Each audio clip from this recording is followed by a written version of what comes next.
Good afternoon. My name is Thomas Hope. I'm a radiologist and nuclear medicine physician at the University of California, San Francisco. And I was excited to give them the opportunity to speak here at the LACNETS conference for the first time. And I'm going to speak today about radiation safety and how it relates to PRRT, or peptide receptor radionuclide therapy. I think radiation safety is a really important topic, and I think there's a lot of misunderstanding, particularly amongst the patient community, about what are the real risks and how to minimize that when it comes to treatments with PRRT. So let's get going. The first thing I want to start off with is talking a little bit about the difference between external beam radiation therapy and PRRT. We don't use a lot of external beam radiation therapy in neuroendocrine tumors, but it is a very common modality that is used in a lot of cancers. And with external beam radiation therapy, radiation is aimed sort of through the patient. You have a beam where we aim at a specific tumor and irradiate that tumor for a period of time, usually something like 10 to 20 seconds, a very short, high dose rate beam. And the toxicity from external beam radiation therapy is, in essence, directly related to where that beam is aimed. And there's no toxicity beyond the region where the radiation is aimed. And when the beam is turned off and the patient leaves the facility, there is no exposure to anyone else around them. So it's very easy to determine what toxicities are going to be from external beam. Now, that's very different from peptide receptor radionuclide therapy, right? In PRRT, we're taking a small molecule, in this case, dotatate, a somatostatin analog. We're attaching radiation to it. In the case of PRRT, that will be Lutetium-177, and we inject that into a patient's body. That lutetium dotatate then circulates throughout the body, and its biodistribution in the body is what is going to determine the toxicity of the patient. And that radiation is deposited over many weeks. The half-life of lutetium is like 7 days, and so it's not just a short period of time. It goes over a long period of time. And then that radiation is emitted outside of the patient, can expose people nearby. So with external beam, after the treatment, patients emit no radiation, so there's no risk to exposure to others. Whereas with PRRT, after the treatment, the patients do emit radiation, and depending on the radionuclide, and for the example of Lutetium-177, this can impact patients nearby or family members nearby. So let's take a quick comment about units. I think this is something that, in all honesty, confuses me, and I need to look up these units all the time because they're a little bit confusing. There are units like millicurie or megabecquerel or gigabecquerel. These, in essence, refer to decays per second. So, for example, 1 becquerel is a single decay in 1 second. Okay, so if I'm injecting an activity of 1 becquerel, that is going to have 1 decay per second. Now, you can convert becquerels to megabecquerels, right? Thousands, millions, to gigabecquerels. And millicuries, or a curie, millicurie I think is 37,000 or 37 million becquerels. And honestly, the exact conversions are confusing and you just have to look it up every time. But the idea is it's just an amount of decays. It has no measure of the amount of radioactivity emitted. Now, those decays will give off radioactivity. And that radioactivity will interact with tissue or material nearby. It can be a radiator, it can be wood, or it can be a person, their human tissue. And that is measured in units called gray or rads. Now there's two of these because, just like feet and meters, we have different types of units, metric versus non-metric units. So we have gray and rads as well. Now the gray or the rads, the energy that's deposited can have a different effect on different tissues.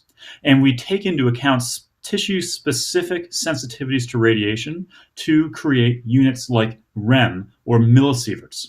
And this measures the actual effect on the tissue. So for example, kidneys are very resistant to radiation. So you have a lot of dose that goes to the kidneys, but there's not a lot of toxicity in the kidneys. Whereas the bone marrow, for example, it's a very low dose with PRRT. But because it has a very high sensitivity, it has a much higher effect. So the millisieverts is taking into account tissue-specific sensitivity to the energy that's deposited into it. So we go from the left here, which is millicuries or megabecquerels, and that's units of decay. That decay gives off radiation that has a certain amount of energy. We measure that energy in gray or rads, and then that energy interacts with human tissue, and we measure the effect on that tissue with rem or millisieverts.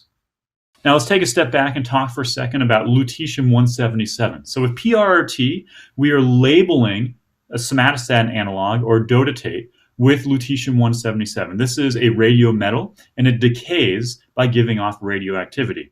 Now, the half-life of Lutetium-177 is just under 7 days. So that means every week, the amount of radioactivity left over goes down by half.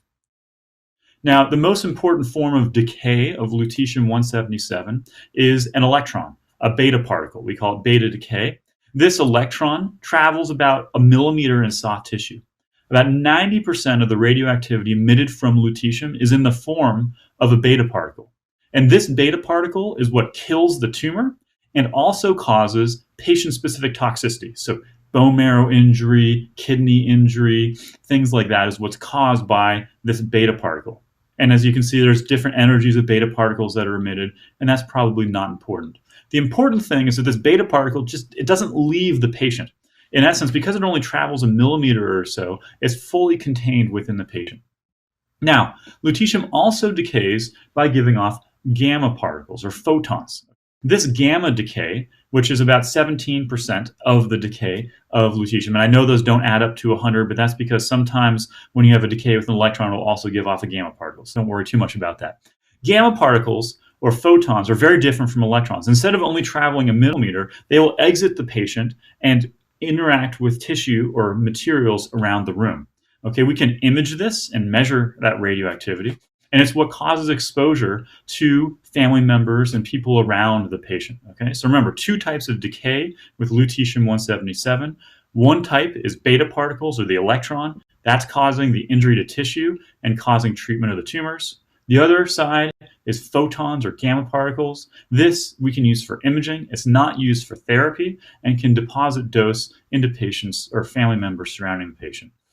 Now, if we think about somatostatin receptor targeted risks, right, of PRRT, we can have risks such as patient risks, kidneys and bone marrow, right? So the radioactivity, these electrons will interact with the kidney tissue and the bone marrow tissue and cause injury to that tissue. We can also have injury to family members around them. That gamma radioactivity can be emitted outside of the patient, right? Interact with patients, but also, more importantly maybe, is the urine. A lot of radioactivities, in some patients, over half of the radioactivity administered to the patient will come out in the urine, and that urine is very hot. And if you were to touch it or ingest it, the electrons from the radioactivity in the urine can injure you. So I just want to highlight that there's multiple types of radiation. That radiation can have different types of toxicities, and in the patient is primarily the beta particles or the electrons causing the injury. In the family members, it's going to be the emitted dose, the gamma and the photons, that's going to potentially cause injury, but also possibly the urine. So urine you want to be careful with because there is a potential for high injury with the beta particles that's emitted from the urine, but it's very easy, obviously, to get rid of urine. So typically, that doesn't cause a lot of dose to patients and or family members around the patient. Now, risks associated with emitted dose. When we first started treating patients with lutetium dotatate, you can measure the activity being emitted from the patient, right? So you can use a radiation detector and measure how much radioactivity is being emitted. And patients measure roughly 2 millirem an hour if you measure 1 meter away from the patient at the time of dosing. So you administer the radioactivity, you measure them, they measure 2 millirem an hour. If you wait till the time of discharge, which is usually about 4 to 5 hours later, right, because you have to give all those amino acids, the measurement is about 1 millirem an hour at the time of discharge. In all honesty, what are we talking about? 2 millirem an hour, 1 millirem an hour? What do these units mean to you as a family member who's taking care or being around a patient? So to put this in perspective, I tried to convert this into some of the units we might be more familiar with. So 100 millirem is equal to 1 millisievert. Okay, it's not exactly perfect, but think about it that way. So 100 millirem equals 1 millisievert. Now, I put down here the dose associated with many things that go on in the world. So, for example, if you were to fly from San Francisco to New York City, you'll be exposed to 0.05 millisieverts. Okay. If you got a chest X-ray, you would be exposed to 0.1 millisieverts. If the average yearly annual dose, just living in the United States, is 3 millisieverts, a CT of the abdomen and pelvis, which no one ever thinks about having dose, actually exposes you to about 10 millisieverts of radioactivity. So if you're a family member and you're standing next to a patient, how much dose are you going to be exposed to? So 1 meter away. If I stand there for 10 hours, right? I'm 10 hours, I'm 1 meter, 3 feet away from a patient who was just treated the day of treatment, then I will receive 10 millirem, right? So you can see 1 millirem per hour. I multiply that by 10 hours, I get 10 millirem.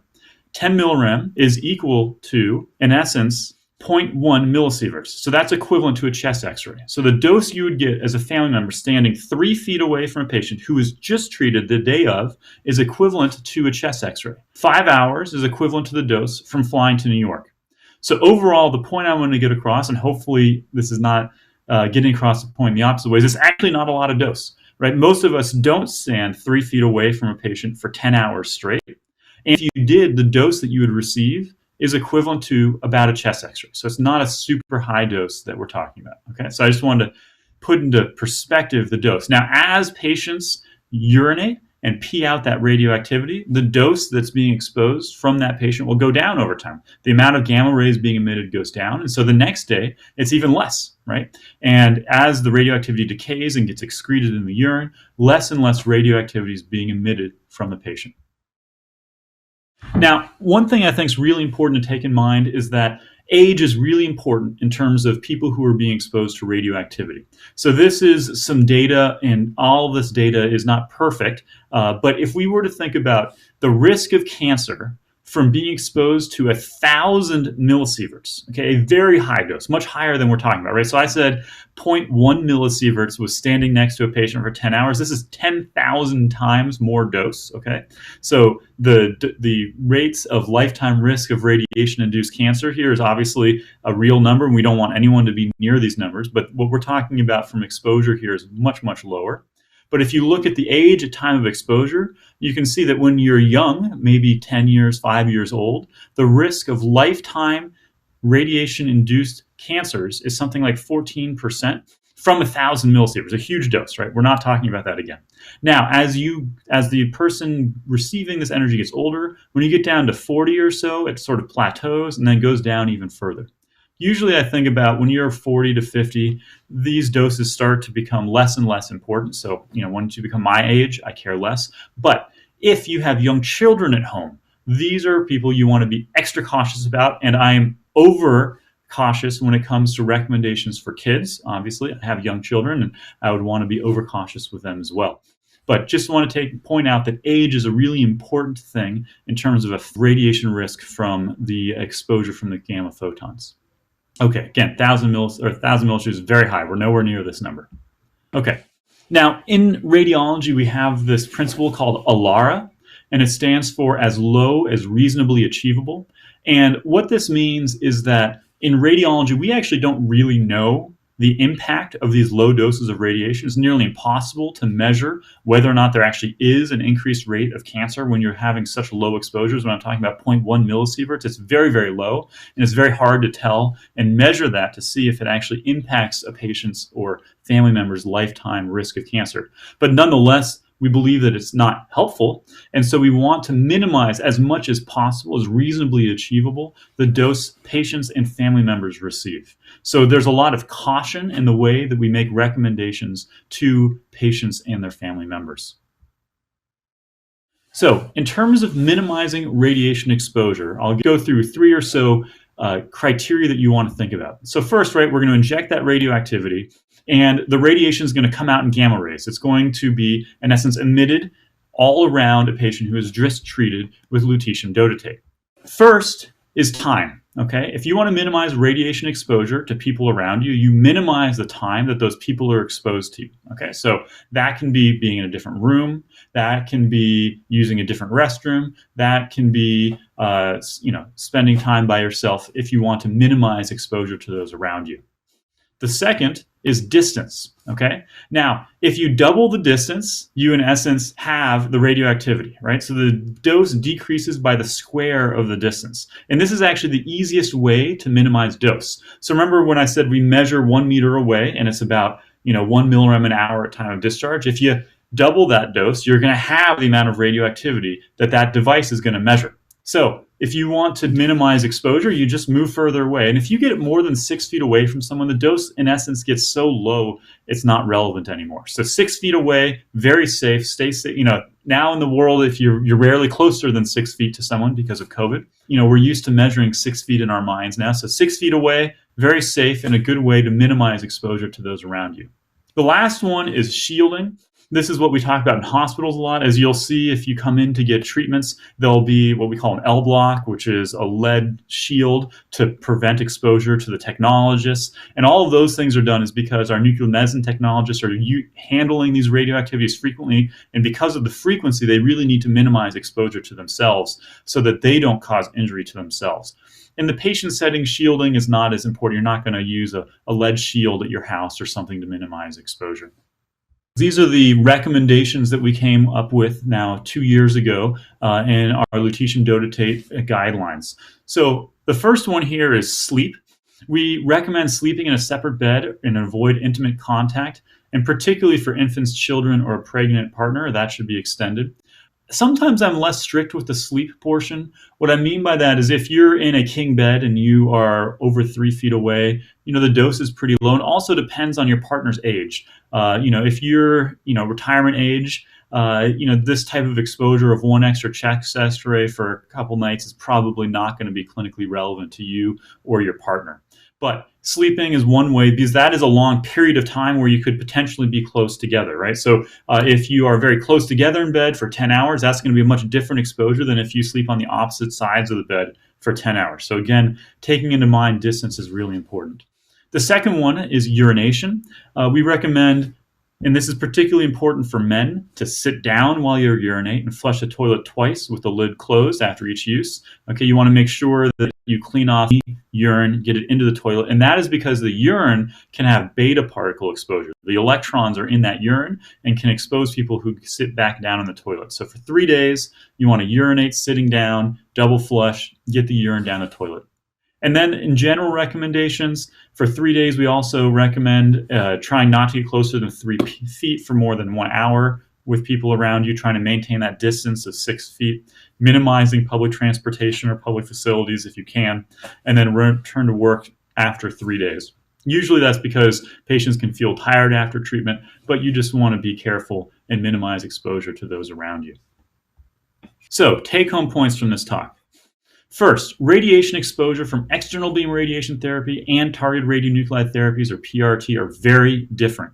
Right? From external beam, when you turn off the radioactivity source, there's no more exposure to the patient or family members around them. With PRRT, the radioactivity continues for weeks and can expose both patients and family members for a long period of time. In terms of PRRT, number 2 here, the dose to the patient, which results in toxicity, is from beta particles, the electrons. The beta particles or electrons do not interact with family members. It's the gamma emission, number 3 there, that will result in exposure to family members. But remember, the overall dose rate from gamma emission is very low. So again, 10 hours, 3 feet away from a patient who is just treated, exposes a family member to equivalent of 1 chest X-ray. Okay, and I think that sort of helps put in perspective this dose a little bit. 5 hours is a flight from San Francisco to New York. And now number 4, remember ways to minimize exposure: time, distance, and shielding, right? So you want to increase your distance, 6 feet or more, decrease the amount of time you spend close to someone, and if you want, make sure not if you want, but after you're treated, urinate sitting down and keep the urine in there. And the way I try to remember number 4 the most is if you have young kids at your house, I know that I'd read to my kids a lot. I used to put them on my lap and read to them. What you don't want is very close proximity for a long period of time with a young family member, right? I don't even know if that would cause any toxicity. It's still a very low dose. But in the principle of Alara, trying to minimize exposure as much as possible, you want to try to prevent things like that. So thank you very much. This is my email address, and I look forward to any questions and discussions on the topic moving forward. Thank you.